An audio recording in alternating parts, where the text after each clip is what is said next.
চলমান এই পরিস্থিতিতে গুরুত্বপূর্ণ দিক নির্দেশনামূলক বক্তব্য নিয়ে আসছেন কুলিয়ারচরের ইমাম উলামা পরিষদের সংগ্রামী সভাপতি, এদেশের সর্বস্তরের মানুষের আস্থার জায়গা জামিয়া আরাবিয়া নুরুল উলুম কুলিয়ারচর মাদ্রাসার সম্মানিত নায়েবে মুহতামিম উস্তাদ মুহতারাম হযরত আব্বাস আল্লামা মুফতি ইলিয়াস মাহমুদ কাসিমি দামাত বারাকাতুহু হুজুরকে গুরুত্বপূর্ণ বক্তব্য দেওয়ার জন্য অনুরোধ জানাচ্ছি।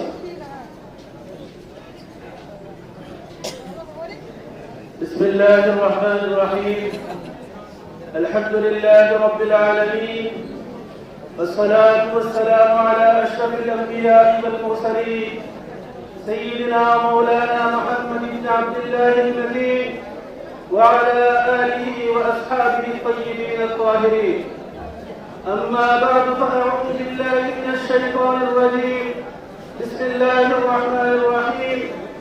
ولقد نعلم أنك يضيق صدرك بما يقولون فسبح بحمد ربك وكن من الساجدين واعبد ربك حتى يأتيك اليقين. صدق الله المولانا العظيم. محترم حاضرين, আজকে আপনারা অবশ্যই অবগত আছেন আমরা এখানে কেন জমায়েত হয়েছি।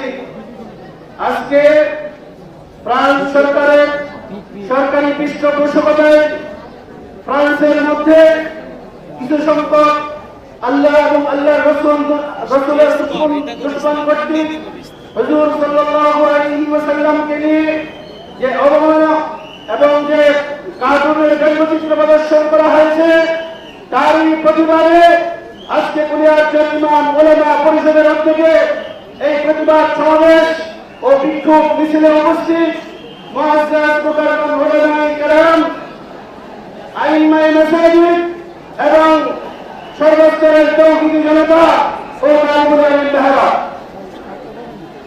আপনারা জানেন রাহমাতুল্লিল আলামিন আমাদের সকলের প্রিয় নবী হযরত মুহাম্মদ সাল্লাল্লাহু আলাইহি ওয়াসাল্লামকে আমরা আমাদের জীবনের চেয়ে বেশি ভালোবাসি এবং হুজুর সাল্লাল্লাহু আলাইহি ওয়াসাল্লাম বলে গেছে যে ওই ব্যক্তি ততক্ষণ পর্যন্ত মুমিন হতে পারবে না যতক্ষণ পর্যন্ত সে তার মা বাবা ভাই বোন আত্মীয় স্বজন সমস্ত কিছু থেকে আমাকে বেশি ভালোবাসে। আমরা আমাদের এই বিশ্বের পরে 200 কোটি মুসলমান আমরা আল্লাহ রাসূলকে ঠিক ওইভাবে ভালোবাসি যেভাবে আল্লাহ রাসূল বলে গেছে। আজকে ফ্রান্সের মধ্যে ফ্রান্স সরকার ইমানুয়েল ম্যাক্রো তার পৃষ্ঠপোষকতায় এই ফ্রান্সের মধ্যে হুজুর সাল্লাল্লাহু আলাইহি ওয়াসাল্লামকে নিয়ে কটূক্তি করা হয়েছে, আল্লাহ রাসূলকে অবমাননা করা হয়েছে, আল্লাহ রাসূলের ইজ্জতের উপর আঘাত এনেছে।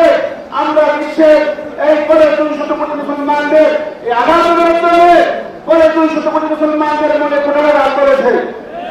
আমরা একটি প্রতিজ্ঞা জ্ঞাপন করছি এবং সাথে সাথে আমরা আমাদের সরকার বাহাদুরের কাছে এই আবেদন করেছি যে বাংলাদেশ 18 কোটি মুসলমানদের দেশ, বাংলাদেশ 95% মুসলমানের দেশ।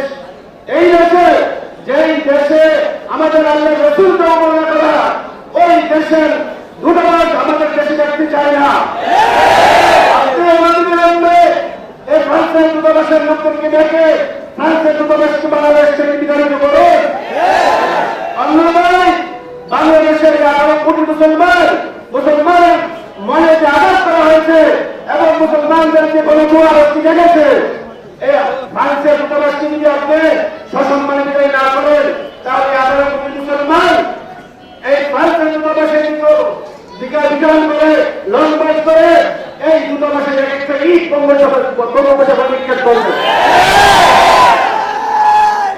সাথে সাথে আমি সমস্ত মুসলমান ভাই বোনকে অনুরোধ করবো যে আমাদের প্রতিবাদের একটা বড় অস্ত্র হল যে ফ্রান্সের যত সমস্ত পণ্য আছে এই সমস্ত পণ্য আমরা বর্জন করবো, ফ্রান্সের কোনো পণ্য আমরা ব্যবহার করবো না এবং এখানকার অতীত জবাব হবে এই পণ্য বর্জন করার কারণে আজকে ফ্রান্স আপনার নমনীয় হয়েছে এবং তারা বিশ্ব মুসলিমদের কাছে আনতে জানিয়েছে যে আমাদের পণ্যকে বর্জন করা না হয়। আমি আপনাদের কাছে